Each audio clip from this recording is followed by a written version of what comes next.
Hello cine lovers, Pushpa 2 trailer అయితే మన ముందుకు వచ్చేసింది. ఒక్కటే మాట, వైల్డ్ ఫైర్ అంతే. ట్రైలర్ గురించి మాట్లాడే ముందు మీరు మా ఛానల్ని సబ్స్క్రైబ్ చేసుకొని బెల్ ఐకాన్ ఆన్లో పెట్టుకోండి. నెక్స్ట్ ట్రైలర్ బ్రేక్ డౌన్ అయితే వచ్చేస్తుంది. ట్రైలర్ గురించి ఒక్క లైన్లో చెప్పాలంటే స్టార్టింగ్ నుంచి ఎండింగ్ వరకు ఇది పుష్ప గాడి బ్రాండ్ అంతే. దీనమ్మ ఏం ఫిల్మ్ రా నాయన. ఈసారి కొడితే నేషనల్ కాదు, దెబ్బ ఇంటర్నేషనల్ వైడ్గా గుర్తుండిపోతుంది.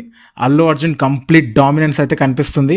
ఇంకా మిగతా వాళ్ళలో ఎవరైనా అల్లు అర్జున్ స్వాగ్కి దరిదాపుల్లో వస్తున్నారంటే అది ఫహద్ ఫాజిల్ మాత్రమే అని చెప్పొచ్చు. ఇంకా డైరెక్షన్ విషయానికి వస్తే సుకుమార్ అచ్చి పడిపోయింది అంతే. తెర ముందు అల్లు అర్జున్ అంటే తెర వెనుక సుకుమార్ గారే. పుష్పగాడి ఈసారి జపాన్ దాకా వెళ్ళిపోతాడు అనిపిస్తుంది. అసలు ఈ ఎర్రచందనం వరల్డ్ వైడ్ గా మన పుష్పగాడి దగ్గర నుంచే వెళ్తుందేమో. ఈసారి పుష్పగాడికి ఊరు మొత్తం సహాయం అయితే చేస్తుంది అనిపిస్తుంది. ఈ వైల్డ్ ఫైర్ పొలిటీషియన్స్ ని కూడా దహించి వేసేలా ఉంది. తన కంపెనీని ఓపెన్ గా తెరిచి అందరికి సవాల్ విసురుతున్నాడు పుష్ప.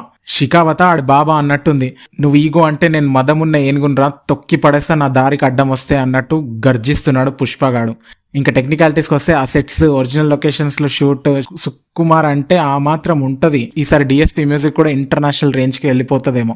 ఇంకా గంగమ్మ జాతర ఫైట్ సీక్వెన్స్ అండ్ ఆ లైటింగ్ స్క్రీన్ మీద నడుస్తుంటే సీట్ ఎడ్జ్ కి వచ్చేసి నోర్లు ఎల్లబెట్టి చూస్తారేమో జనాలు. ఫైనల్ గా వెయిట్ ఫర్ December 5th పెద్ద పార్టీయే జరుపుకోబోతున్నాం.